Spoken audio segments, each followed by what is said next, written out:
Hello friends, मेरा नाम है ध्रुवल और आपका स्वागत है मेरी यूट्यूब चैनल में ध्रुवल ऑनलाइन स्टडी। आज मैं आपको बताने जा रहा हूँ class 9 science chapter number 3 atoms and molecules का पार्ट 2। ठीक है, पार्ट 2 है ये। पार्ट 1 की ऑलरेडी वीडियो बना चुका हूँ मैं, जिसमें हम लॉ ऑफ केमिकल प्रोपोर्शंस और कांस्टेंट प्रोपोर्शंस और law of conservation of mass दोनों पढ़ा था। मतलब दोनों ही लॉज ऑफ केमिकल कॉम्बिनेशन दोनों ही पढ़े थे हमने। जॉन डाल्टन की atomic theory, Dalton's atomic theory भी पूरी हमने पढ़ ली थी। ठीक है, तो ये सब भी हम लोग ने कर दिया था। अभी आते हैं एक बिगेस्ट क्वेश्चन के व्हाट इज एन एटम। यहाँ से स्टार्ट करना है हमको। अगर आपने पार्ट 1 नहीं देखा तो जल्दी से देख लीजिए, उसके बाद ही पार्ट 2 को देखिए प्लीज़, ये आपको बता दूँ मैं। और ऊपर से तो मैं आपको बता दूंगा कि इसमें बताया क्या गया है। ठीक है, देखो पहले लॉज ऑफ केमिकल कॉम्बिनेशन। ठीक है, पहले तो ये सब जो थियरी पार्ट है वो आपको रटना ही पड़ेगा, या फिर आप समझ सकते हो उसको, पर ऐसे नाम लियो के पास डेमोक्रिटस और ये सारे नाम भी आपको थोड़े रटने पड़ेंगे। नाउ ये जो रटने वाली चीज़ है वो थियरी पार्ट है। ठीक है, और ये इसको हम स्मॉल MCQs में भी टीचर्स उसको ले सकते हैं। ओके, तो ये वाला जो वो consider as an IMP section, भले किसी काम का नहीं है एटम्स एंड मॉलिक्यूल्स का, बट ये IMP है। ये दो पैराग्राफ है वो, क्योंकि उसमें MCQs और फिल इन द ब्लैंक्स भर के आने वाली है। ठीक है, लॉज ऑफ और कुछ लोग CBSE वाले होंगे, उन लोगों को बोलेंगे कि यहाँ पे सब्जेक्टिव ही है, पर कुछ स्कूल्स में ऐसा है CBSE में कि उसमें सब्जेक्टिव ऑब्जेक्टिव दोनों होने वाले हैं इन द टर्म 2। ओके, तो कुछ स्कूल्स ऐसे हैं तो उन लोगों के बारे में मैंने बोल दिया। अगर कुछ स्कूल्स नहीं है, बहुत सारे स्कूल्स वैसे तो नहीं है, पर आप उसको पढ़ सकते हो कि आप ऐसा भी बोल सकते हो कि एटम, वो ऐसे भी क्वेश्चन पूछ सकते हैं कि एटम स्टार्ट कहाँ से हुआ, मतलब एटम्स नाम स्टार्ट कहाँ से हुआ। चाहे डेमोक्रिटस ने दिया एटोमस, ऐसे भी आप वो लोग पूछ सकते हैं। लाइक ऐसा भी वो लोग कर सकते हैं कि give brief detail about ancient Indian and Greek philosophers of atom। ठीक है, तो ये भी ऐसे कुछ क्वेश्चंस हो सकता है जो बहुत ज़्यादा कॉम्प्लिकेटेड तो नहीं है, बट इसी पैराग्राफ के अंदर। ठीक है, तो इस consider this 2 paragraph as IMP। Okay, तो लॉज ऑफ केमिकल कॉम्बिनेशन दोनों हमने पढ़े थे। उसमें से एक हमारा बोलता है कि law of conservation of mass, कि मास जो है हमारा, ठीक है, तो केमिकल के रिएक्शन से पहले और केमिकल के रिएक्शन के बाद मास हमेशा सेम रहेगा। अगर मास वेरी हो रहा है, मतलब बोलेंगे Cu SO4। ठीक है, अरे यहाँ पे 4 नहीं, Cu SO4 प्लस Zn, लोग बोलते हैं कि आ जाएगा ZnSO4। तो यही बात है, आप सही हो। ठीक है, आप सही हो कि यहाँ पे केमिकल, यहाँ पे law of conservation of mass यहाँ पे कैसे फॉलो हुआ, सेम चीज़। बट यहाँ पे देखो, अगर ये इसके साथ बॉन्ड बनाएगा तो ये जो चीज़ है Cu कॉपर, तो ये अलग हो जाएगी, ये हवा में चली जाएगी। ठीक है, ये हवा में चली जाएगी।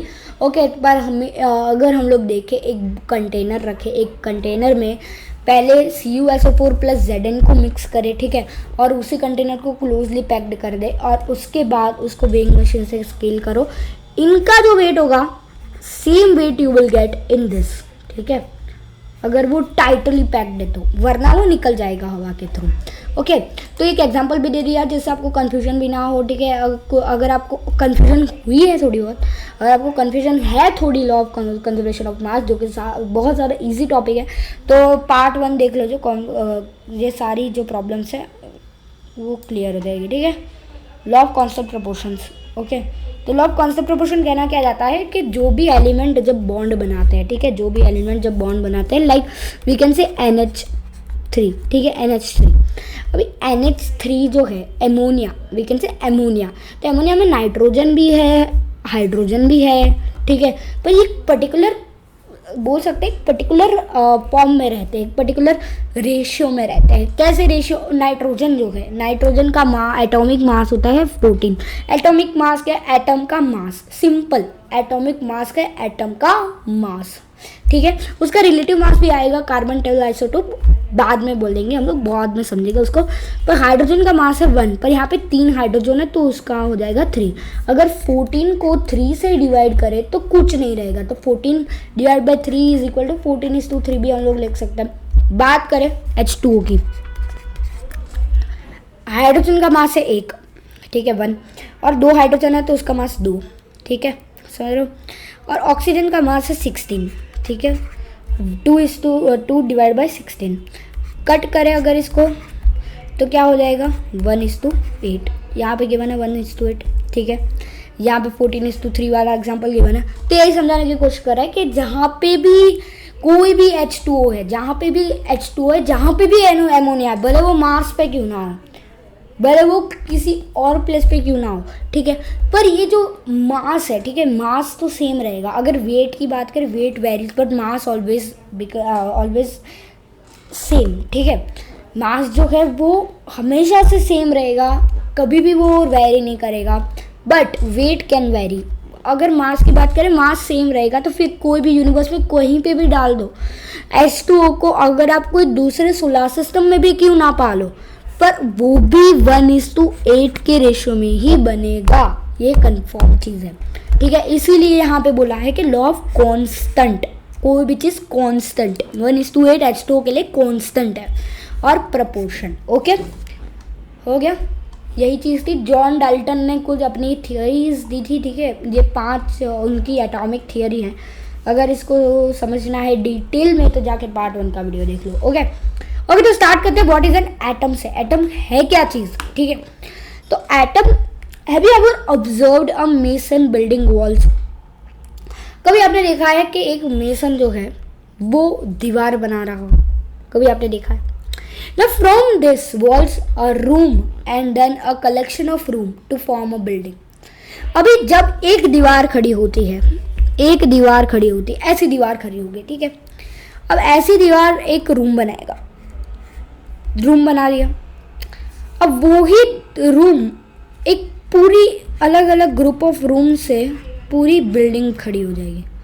जैसे रूम बहुत टेढ़े है बट ठीक है, ठीक है, ऐसे बहुत बड़ी बिल्डिंग क्रिएट हो जाएगी, ठीक है। ये अलग अलग बिल्डिंग, ठीक है, ये ह्यूज बिल्डिंग क्रिएट हो सकती है फ्रॉम वन वॉल से दूसरी वॉल आई, तीसरी वॉल आई, चौथी वॉल आई, उससे एक रूम बना, रूम से दूसरा रूम बना, तीसरा बना, चौथा बना, पांचवा बना, ठीक है, उससे एक ह्यूज बिल्डिंग बन गई।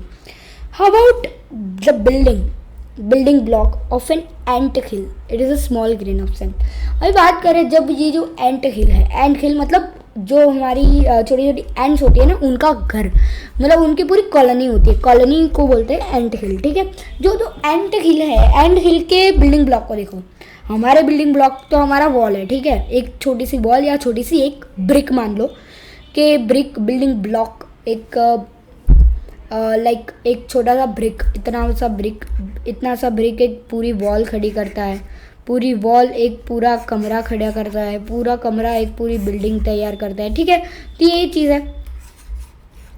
चीज़ है। तो वैसे ही एक एंट के लिए, एक एंट हिल में सबसे बेसिक पॉइंट क्या है, सबसे बिल्डिंग ब्लॉक क्या हो सकता है? तो एक ग्रेन ऑफ सैंड, ठीक है, grain of sand. Now similarly the building blocks of all matter are atoms. तो जैसे ही हमारे इंसानों के लिए बिल्डिंग ब्लॉक है एक वॉल, एक ब्रिक, एंट के लिए हमारा उनके लिए एक बिल्डिंग ब्लॉक है जो है हमारा स्मॉल ग्रेन। बट मैटर के लिए बिल्डिंग ब्लॉक क्या है? Which is atom.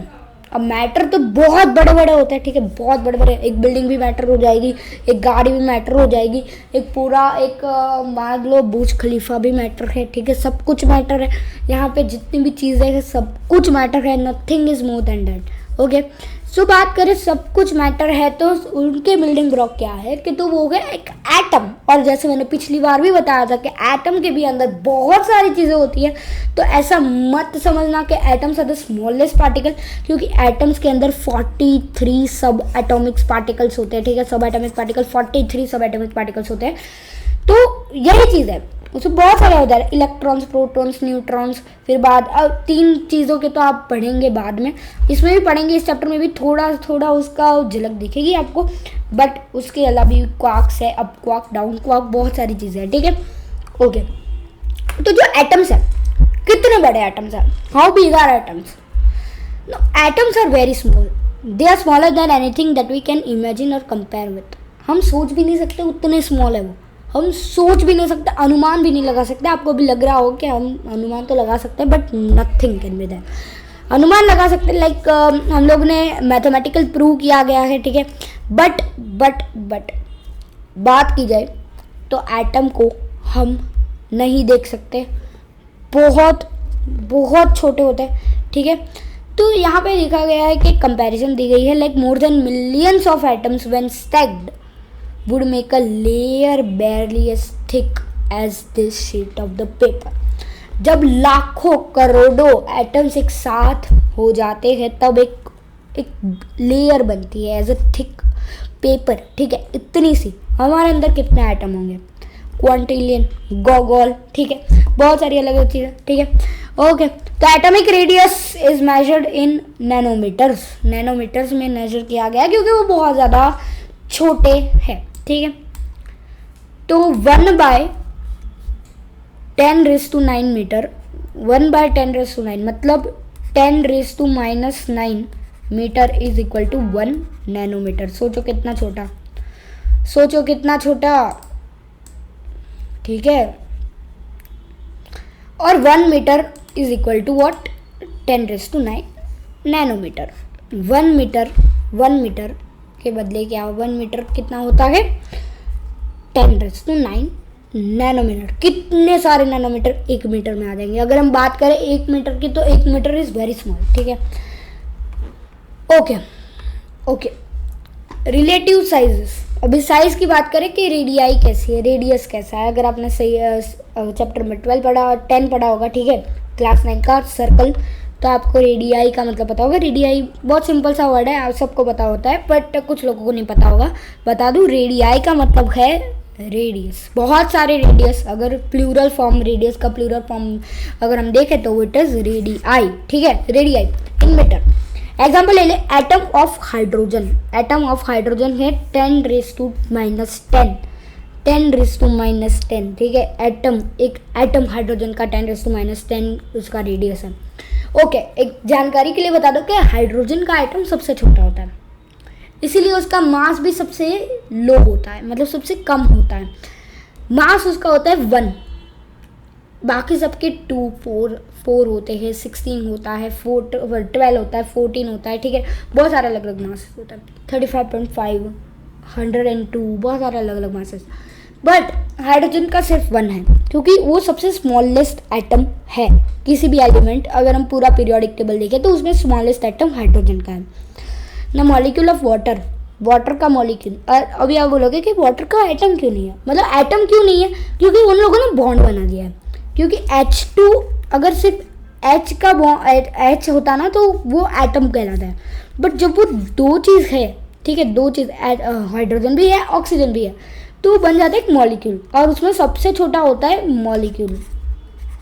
अब तब उसमें एटम काम में नहीं आता है, उसमें मॉलिक्यूल होता है, सिर्फ मॉलिक्यूल। ओके, समझ आ रही बात? मॉलिक्यूल ऑफ हीमोग्लोबिन, हीमोग्लोबिन का भी मॉलिक्यूल का होता है 10⁻⁸ पावर -8। ग्रेन ऑफ सेंड के एटम का, यहाँ पे ध्यान से देखो, grain of sand, grain of sand.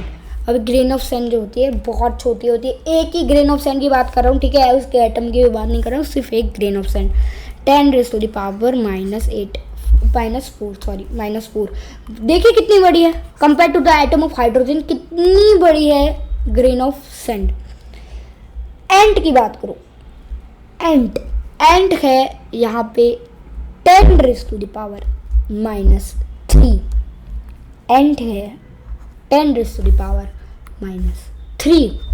Okay, then Apple है यहाँ पे 10⁻⁻1, ठीक है।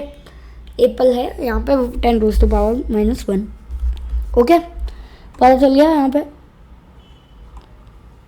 Okay, we might think that if atoms are so insignificant in size, why should we care about them? ना ऐसा सोच सकते हैं कि अगर एटम्स इतने ही छोटे हैं, हमको क्या पड़ी है, जाने दो एटम्स है, हमको क्या पड़ी है, जाने दो, क्या एटम्स से हमें कुछ पता तो चलने वाला नहीं है, हमें दिखता तो है नहीं, पता तो है नहीं, दिखता है नहीं, कुछ है नहीं, जैसे चल रहा है वैसे चलने दो. But this is because our entire world is made up of atoms.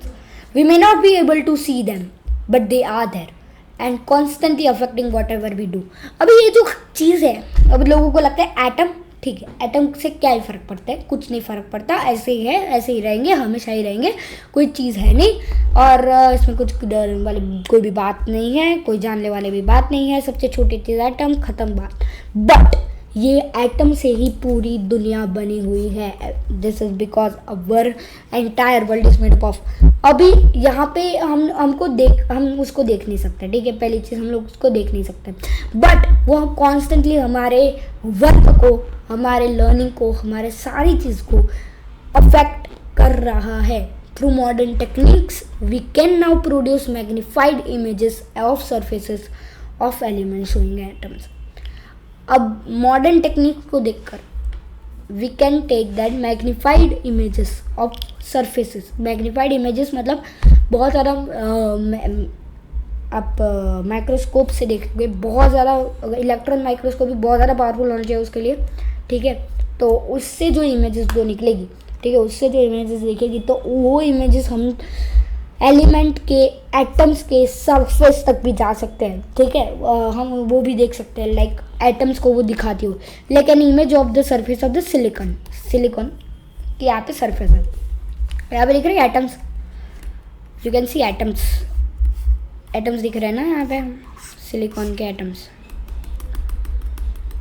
ये सारे एटम्स ही है, ठीक है, nothing is there more than that, atoms ही है.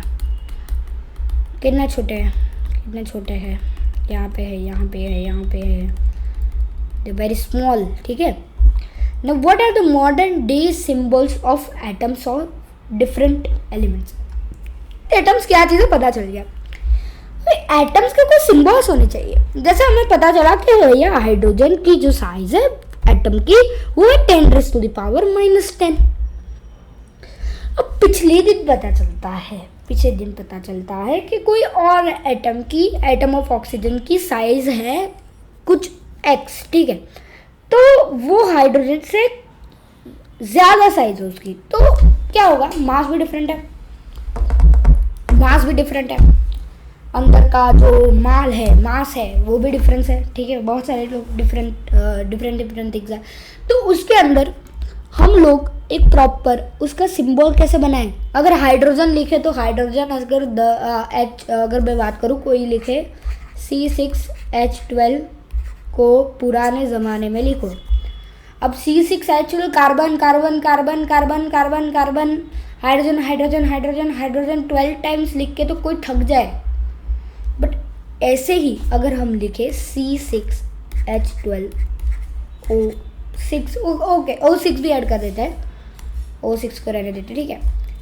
C6H12, ठीक है, C6H12 को अगर हम ऐसे ही लिखे तो कोई नहीं थकेगा, ठीक है, कोई नहीं थकेगा. बट अगर हम इस टाइम की बात कर रहे हैं तो ये चीज़ है. बट अगर हम दूसरे टाइम की बात करें, लाइक इन दैट टाइम जब डाल्टन था, ठीक है, डाल्टन जब थे, ठीक है, तो उस टाइम पे क्या हालत थी, क्या सिंबल्स. अगर वो कोई एटॉमिक थियोरी दे रहा है, ठीक है, एटॉमिक थियोरी है उनकी, अगर कोई वो एक्सपेरिमेंट कर रहा है और उनको प्रूफ चाहिए, लाइक वो हाइड्रोजन को 12 टाइम्स जोड़ रहा है और कार्बन से जोड़ रहा है, तो क्या होगा कि उसको कितना लिखना पड़ेगा, 12 बार हाइड्रोजन, कार्बन 6 बार है, कार्बन. तो यही चीज़ है, ठीक है. तो उन्होंने कुछ नई चीज़ निकाली. ना क्या निकाली हम लोग देखते हैं. Dalton was the first scientist to use the symbols for elements in a very specific sense. अगर बात करें, डाल्टन एक पहले साइंटिस्ट थे जो एक पर्टिकुलर सेंस में सिम्बॉल्स बना रहे थे, ठीक है. When he used the symbol for an element, he also meant to definite quantity of that element. जब वो कोई सिंबल बनाते थे तो उनके अंदर जो क्वांटिटी थी ना, उससे वो बनाते थे, ठीक है। That is one atom of that element, एक एटम, एक, अगर मैं हाइड्रोजन ऐसा करूँ ठीक है, तो वो एक हाइड्रोजन होगा, ठीक है, not two hydrogens. Okay okay, so now Berzelius suggested that the symbols of elements be made from one or two letters of the name of the element. Dalton ने क्या किया, पहले डाल्टन का देखते हैं, फिर बर्जिलियस पे आते हैं। डाल्टन ने किया कि देखो, अगर मैं एक सर्कल लेता हूँ और ऐसा करता हूँ तो इट मीन्स वो हाइड्रोजन, अगर उसको 2 हाइड्रोजन लेने हैं, अगर उसको 12 हाइड्रोजन लेने तो 12 बार हाइड्रोजन नहीं लिखेगा, वो ऐसे 12 बार कर देगा। सबको पता चल जाएगा कि ये 12 बार तो नहीं है, ये 4 बार है, ठीक है। और उसको 4 बार हाइड्रोजन लेना है तो वो 4 बार नहीं लिखेगा, वो डायरेक्टली ऐसे ड्रॉ कर देगा। एग्जाम्पल है, ठीक है। अगर कार्बन लेना है तो कार्बन को वो ऐसे सर्कल करेगा और उसके बाद उस पर ग्रे कलर कर देगा। उस पर ऑक्सीजन लेना है तो ऑक्सीजन बेसिक है, ठीक है, तो उसको एक पूरा सर्कल रखता है। फॉस्फोरस लेना है तो फॉस्फोरस में उसको एक ऐसा सिंबल बना है, सल्फर में ऐसा, आयरन में सिर्फ आई, कॉपर में C, लेड में L, सिल्वर में S, गोल्ड में G, प्लेटिनियम में प्लेटिना एक ही है P, और मरकरी में ऐसा सिंबल, ठीक है। अगर बात करें अगर उसने ऐसे C रखा होता, जो बात करें सिल्वर की, ठीक है, तो अगर उसने एस रखा हो तो सब कंफ्यूज हो जाते हैं कि भैया सिल्वर एस है, सल्फर भी एस है, कैसे, ये क्या हो रहा है। कॉपर सी है, कार्बन भी सी से स्टार्ट होता है, तो कैसे कर रहे हैं ऐसा। लेड है तो लेड पी, मतलब लेड का नेम है पीबी, ठीक है। प्लम्बम से लिया गया है वो नेम, लेड है तो लिथियम का क्या, लोग बोल रहे हैं प्लेटिना है, तो दूसरे सारे पी से जो स्टार्ट हो रहे हैं उनका क्या, लाइक जी है तो जर्मेनियम का क्या, ठीक है। तो यही सारी चीज़ें हो रही थी। ये डाल्टन ने लिखा है, ठीक है, डाल्टन।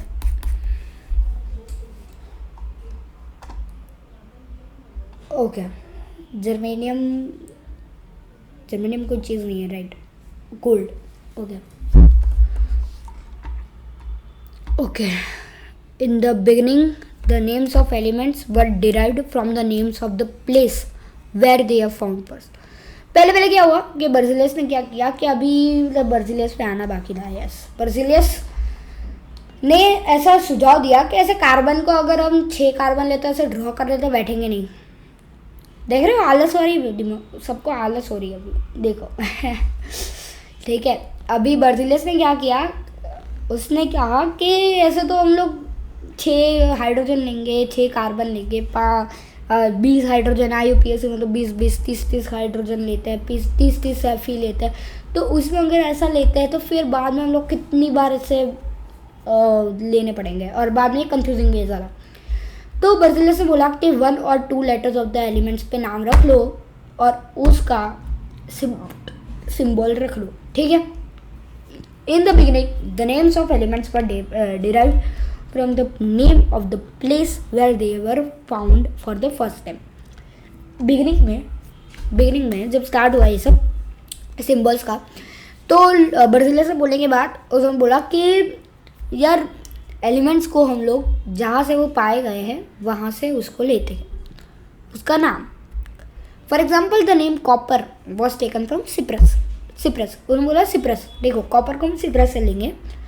सिप्रस क्या होता है, यहाँ पे देखो वाई है, वाई पी, एक सी ले लिया यहाँ से, सी वाई कैसे लगेगा, नहीं अच्छा लगेगा। सी पी कैसे लगेगा, नहीं अच्छा लगेगा। सी आर बोलने में आपको पता है, सी यू, हाँ अच्छा लगा, ठीक है, सी यू, ठीक है, सी यू डायरेक्टली ऐसे ले लिया, कॉपर, ठीक है। सब names were taken from specific colours, कुछ नेम ऐसे कलर्स पे भी दिए गए, लाइक गोल्ड का इंग्लिश वर्ड है येलो। अब येलो में लैटिन ही था ना वो, रुको एक सेकेंड, यहाँ पे गिवन है, नहीं नॉट गिवन, तो लैटिन या ग्रीक लेटर्स में उसको बोला जाता है गोल्ड को ऑरम, ठीक है, ऑरम परफेक्टली पता मेरे को, शायद से उसमें लैटिन ही था या फिर ग्रीक भी हो सकता है। तो गोल्ड को बोला जाता है उसमें ऑरम, तो ऑरम से लिया गया AU, ठीक है, ऑरम से लिया गया AU। बात करें अभी AU मिल गया हमें, ठीक है। Nowadays IUPAC, International Union of Pure and Applied Chemistry, ये जो IUPAC है ये एक संस्था है, is a international scientific organisation which approves names of elements, symbols and units, ठीक है। ये जो IUPAC है वो एक संस्था है जो अप्रूव करती है नामों को, एलिमेंट, सिंबल्स, यूनिट्स को, बहुत सारी अलग अलग। IUPAC नया नया लेके आती है। IUPAC के नाम पे पूरा एक चैप्टर 11 पे, ठीक है, वहाँ से पढ़ना IUPAC बोलना जाता है वो इजी चैप्टर, बट कैसा हो, एक बार आ गया तो ऐसा चैप्टर है वो 11th में, ठीक है। Okay, so many of the symbols are the first 1 और 2 letters of the elements in English. कुछ कुछ ऐसे होते हैं, कुछ लेटर्स ऐसे होते, कुछ एलिमेंट्स ऐसे होते हैं जो फर्स्ट 1 और 2 लेटर्स में इंग्लिश में नाम हो जाता है। The first letter of a symbol is always written as a capital letter. ये एक बहुत बड़ा रूल है, बहुत सारे लोग मिस्टेक करते हैं। उसके बाद यहाँ पे बहुत सारे लोग ऐसे क्या करते हैं कि फिर उनके मार्क्स कम आते हैं इसकी वजह से। फर्स्ट लेटर जैसे मैंने लिखा AU, तो मैं अगर AU लिखूंगा तो ये गलत है, बट मैं अगर first letter capital second letter small लिखूंगा तो ये सही है, ठीक है, ये मार्क कर लो, ये सही होगा। अगर हम फर्स्ट लेटर भी कैपिटल लिखते हैं, सेकंड लेटर भी कैपिटल लिखते हैं तो वो गलत है। ये एक बहुत बड़ा क्या बोलते हैं, एक मिथ है कि लोग ऐसा करते हैं, कुछ लोग ऐसा बोलते हैं, सच में बोल रहा हूँ। कुछ लोग ऐसे, मैं बहुत सारे लोगों को देखा है कि कुछ लोग ऐसा लिखते हैं और फिर बोलते भी है कि हाँ EU ऐसे क्या ऐसे लिखते हैं, EU को कैपिटल A और कैपिटल U से लिखते हैं। उनको जाने दो। अपन लोगों को क्या करना है, CU तो CU, फिर HG को HG, ठीक है, H और G, फिर ऐसा नहीं H और G कैपिटल लिखा, नहीं, ऐसा कुछ नहीं करना है, ओके। फॉर एग्जाम्पल यहाँ पे गिवन है कि हाइड्रोजन का H है, एल्यूमिनियम का Al है, कोबाल्ट का CO है, नॉट CO, ठीक है। देखो यहाँ पे हाइड्रोजन का H है, Al का, यहाँ पे एल्यूमिनियम का Al है, ऐसा Al नहीं, ऐसा Al चाहिए हमको, ठीक है। कोबाल्ट का ये है और कोबाल्ट का ये नहीं है। अगर आप ऐसा लिखोगे ना तो टीचर आपको मारे, सच बोलो, क्योंकि CO कोबाल्ट को अगर हम ऐसे लिखेंगे तो वो हो जाएगा कार्बन मोनोऑक्साइड, ठीक है। और वो कार्बन मोनोऑक्साइड बन गया तो वो कोबाल्ट नहीं रहेगा, ठीक है। तो कार्बन मोनोऑक्साइड को मत लिखो ऐसे, वन कर रहा हूँ मैं, ठीक है, ओके, ठीक है, ओके, नो प्रॉब्लम।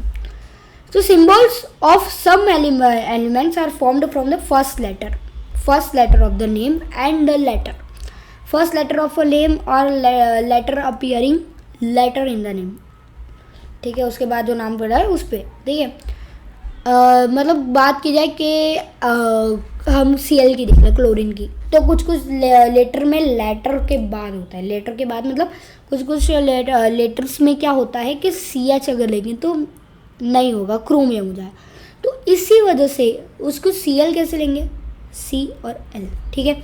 इसके मतलब कुछ लेटर्स के बाद, लाइक ZiNC है, जिंक है, तो उसको Zi नहीं लेंगे, जिरकोनियम हो जाएगा। बट अगर उसको Zn लेंगे तो वो जिंक हो जाएगा, ठीक है, Zn। मतलब कुछ लेटर्स में क्या होता है कि वो बाद के लेटर, लाइक अगर हम दूसरी बात करें यहाँ पे, other symbols have been taken from the names of elements in Latin, German और ग्रीक, अलग अलग। Like the symbol of iron is Fe, iron का जो सिंबल है वो Fe है। कहाँ से लिया गया, फेरम और फेरिस। बात करें फेरम फेरिस क्या है अगर आप वैलेंसी पढ़ोगे, वैलेंसी में आएगा ये +3 +2, यस +3 +2, तो ये वैलेंसी में आएगा। फेरम और फेरिस, किसको फेरम कहते हैं, किसको फेरिस कहते हैं, ये सारी चीज़ें हम वैलेंसी में पढ़ेंगे। तो ये आता है फेरम से, वर्ड है ये फेरम से, Fe, ठीक है। बात करें अगर लैटिन नेम से आया है फेरम, यहाँ पे देखो फेरम लिखा गया है। सोडियम की बात करें, सोडियम Na है, Na मतलब नेट्रियम से वर्ड आया है। बात करें K की, पोटेशियम को K क्यों बोला जाता है, बिकॉज ऑफ केलियम से ये वर्ड आया।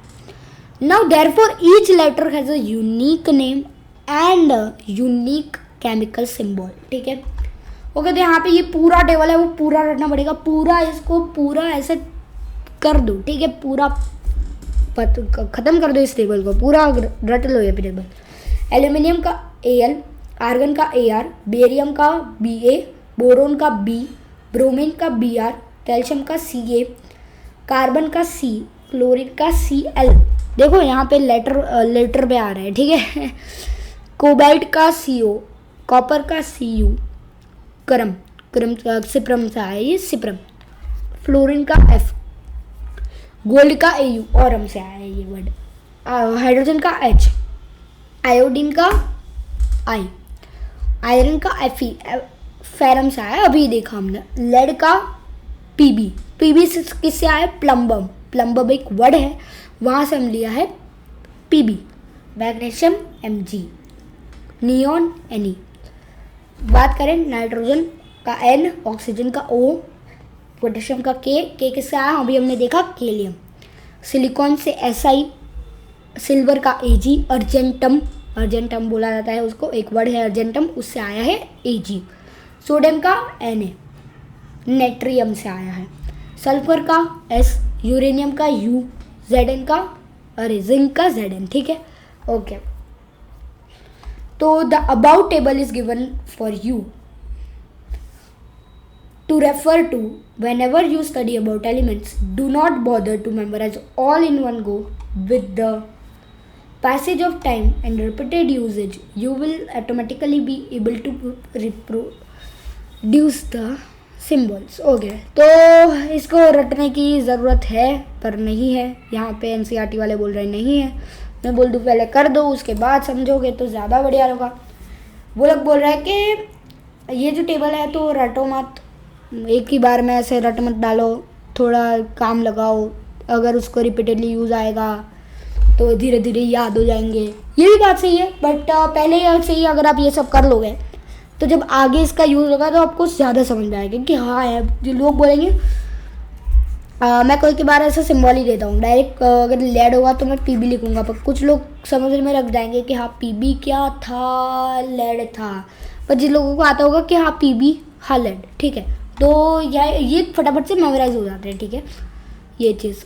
ओके, आगे आते हैं, तो यहाँ पे ही हमारा लेक्चर ख़त्म कर दें क्योंकि एटॉमिक मास से स्टार्ट करेंगे हम लोग नेक्स्ट लेक्चर में, और नेक्स्ट लेक्चर में हम पूरा एटॉमिक मास, पूरा मॉलिक्यूलर मास की जो चीज़ें हैं, आयन भी हम लोग पढ़ेंगे, ठीक है नेक्स्ट लेक्चर में।